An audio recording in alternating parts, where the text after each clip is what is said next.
ontvang ek 'n comment met baie lelike inhoud en ek gaan nie eens daai comment hierso vir u op die skerm sit nie, want dis nie die tipe taal wat ek graag vorentoe dra nie. Ek veralgemeen assosieer my nie met daai klas van taal nie, so ek gaan dit nie hier plaas nie. Maar in hierdie comment sê hierdie persoon vir my basies dat net baie harde werk is al werk wat geld maak, en dat ons maak wat nie hard werk nie, ons steel basies, ons is oneerlik. Nou, ek wil vir hierdie persoon in die eerste plek sê, weet jy wat, daar's niemand wat min mense, ek wil nie sê niemand nie, min mense wat so hard gewerk het soos ek. Ek het graaf gegooi onder in 'n myn, 7 kilometer onder die aarde. Probeer bietjie goudstof met 'n graafwerk, enige myner sal jou vertel.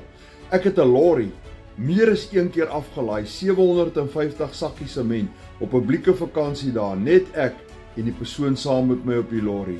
Ons het hulle ingedra, afgelaai, ek het bakstene, vragte bakstene, 6 op 'n slag gevang in my hande, hulle gepak, dis voor die dae wat ons volke huisers met pellets gehad het, om stene af te laai. Ek het hulle opgelaai, 6 gegooi op, 6 gevang af.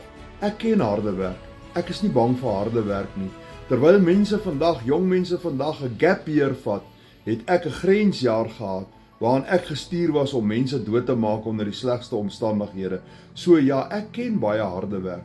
Hierdie persoon sê, wys my jou bankrekening, dan sal ek jou glo. Ek weet nie hoeveel, hy sê, wys ons jou bankrekening. Ek weet nie hoeveel ons is aan sy pond nie, maar ek wil net vir jou een ding sê, my bankrekening, ek sal eers vir hom vra, hy met al sy harde werk, laat hy syne eers vir ons wys, want hy was nie eers bereid om sy gesig te wys nie. Hy het nie eens 'n profielfoto op nie. Hy het nie eens 'n naam en 'n adres nie, hy het 'n nommer daar, maar hy wil my bankrekening sien, maar self wil hy nie eers sy gesig wys nie. En om smarter te werk en harder is nie 'n sonde nie.